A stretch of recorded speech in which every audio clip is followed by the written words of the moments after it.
Assalamualaikum warahmatullahi wabarakatuh.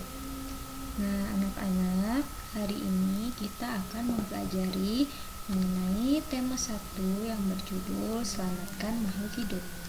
Nah, pada pembelajaran hari ini kita akan mempelajari mengenai subtema 1, Tumbuhan Sahabatku, pembelajaran 2. Nah, tahukah anak-anak bahwa tanaman itu bisa dapat diolah menjadi makanan ataupun diolah menjadi obat-obatan. Nah, coba ya kita tebak ini tumbuhan apa? Ya, ini adalah tumbuhan bawang merah. Nah, coba selanjutnya ada yang tahu ini tumbuhan apa, buah apa? Ya, ini adalah buah nanas. Buah nanas adalah buah yang memiliki manfaat bagi kesehatan. Selain buahnya enak dimakan, nanas diyakini mengandung vitamin, protein, mineral yang sangat penting bagi tubuh. Di Asia Tenggara sendiri, nanas banyak ditanam di Filipina, Thailand, dan Indonesia. Di Kecamatan Sungai Apit, Siak, Indonesia, produksi nanas mencapai 21.600.000 buah per tahunnya. Seorang petani di daerah ini bisa berpenghasilan 34 juta sampai 40.500.000 per tahun. Penghasilan mereka setiap bulannya adalah sekitar 2.830.000 sampai 3.540.000. Nah, dari cerita ibu tadi, coba catatlah bilangan-bilangan yang telah ibu sebutkan tadi, lalu tentukan nilai tempatnya. Jika sudah, kita lihat bersama-sama. Di sini ada bilangan 1.432.321. Nah, kita akan menentukan nilai tempat. Nah, nilai tempat ini yaitu titik yang berada di antara angka 1 dan 4, angka 2 dan 3, di mana titik ini itu memisahkan antara bilangan jutaan dengan ratusan ribu dan memisahkan antara ratusan ribu dengan ratusan. Nah, di sini bisa kita lihat ya. Di bilangan jutaan ini satuannya itu 1, yaitu 1 juta. Di bilangan ribuan ini ratusannya itu 4, yaitu 400.000, puluhannya itu 30.000, satuan dari ribuannya itu 2, yaitu 2.000. Sedangkan dasarnya itu ada ratusan, puluhan, satuan. Ratusannya 3, puluhannya 2, satuannya 1. Nah, untuk mengurutkan bilangan-bilangan, anak-anak harus memperhatikan pertama, perhatikan bilangan yang akan kamu tentukan atau yang kalian miliki.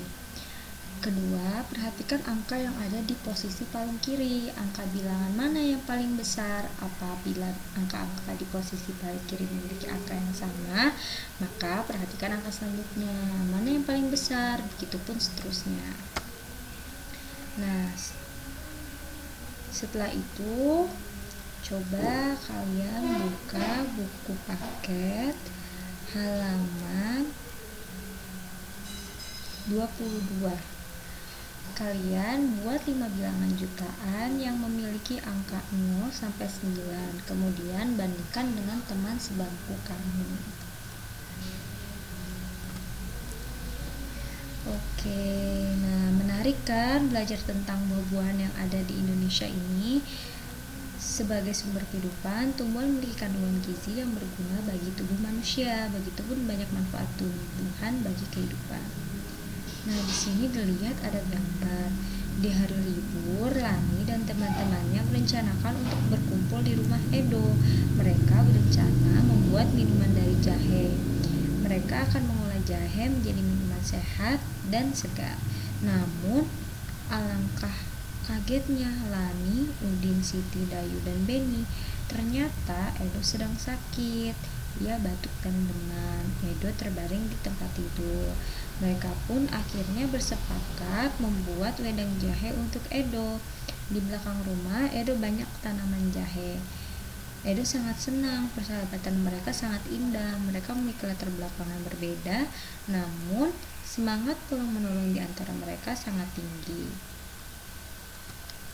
Nah, hal itu berkaitan dengan Pancasila.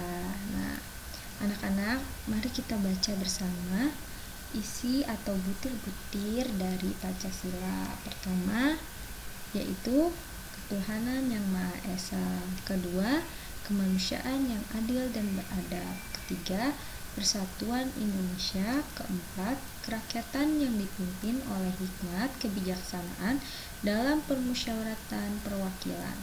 Kelima, keadilan sosial bagi seluruh rakyat Indonesia. Nah, coba perhatikan gambar-gambar berikut ini. Nah, nanti anak-anak kelompokkan berdasarkan nilai-nilai pada Pancasila. Gambar ini termasuk kategori sila pertama atau sila kedua. Kalian boleh catat di buku tulis kalian. Kalian tulis saja nomornya, mana yang termasuk sila pertama dan mana yang termasuk sila kedua. Perhatikan baik-baik ya, Ibu akan perlihatkan gambarnya.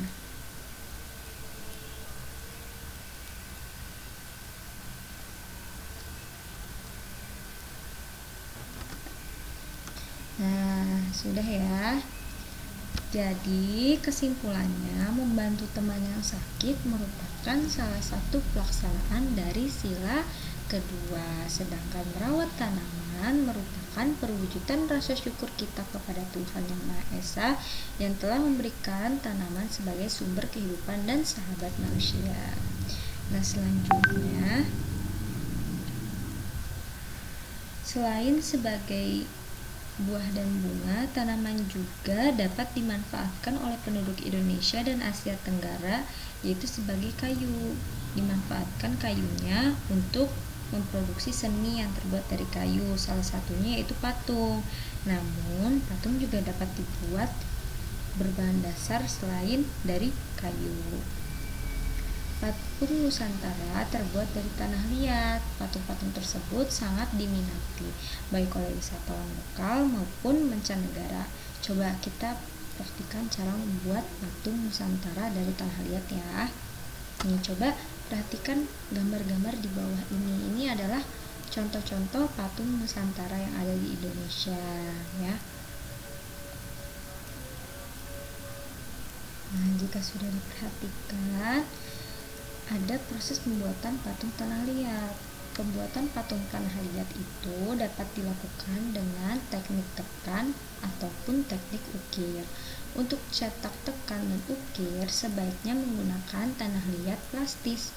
Jangan menggunakan tanah yang terlalu lembek karena akan menyulitkan untuk memperoleh bentuk yang tepat, rapi, dan jelas. Karena tanah liat yang lembek itu juga akan sulit untuk diangkat karena ia menempel pada cetakan ya. Nah, untuk membuat adonan plastisin, bahan-bahannya ada 2 cangkir terigu, setengah cangkir garam, 2 sendok makan minyak sayur, 1,5 cangkir air hangat, dan pewarna makanan. Nah, cara membuatnya itu, pertama, campurkan terigu, garam, dan minyak sayur dalam wadah. Kedua, masukkan air hangat secara bertahap hingga adonan menjadi liat, tidak terlalu lembek. Yang ketiga, gulung dan remas-remas adonan hingga bercampur dengan sempurna. Yang terakhir, bagi adonan menjadi beberapa bagian. Buatlah di tengahnya dan teteskan pewarna makanan. Kemudian, gulung-gulung adonan hingga warnanya tercampur merata. Oke, sekian pembelajaran hari ini. Terima kasih sudah memperhatikan dengan baik. Sampai jumpa di pembelajaran selanjutnya. Wassalamualaikum warahmatullahi wabarakatuh.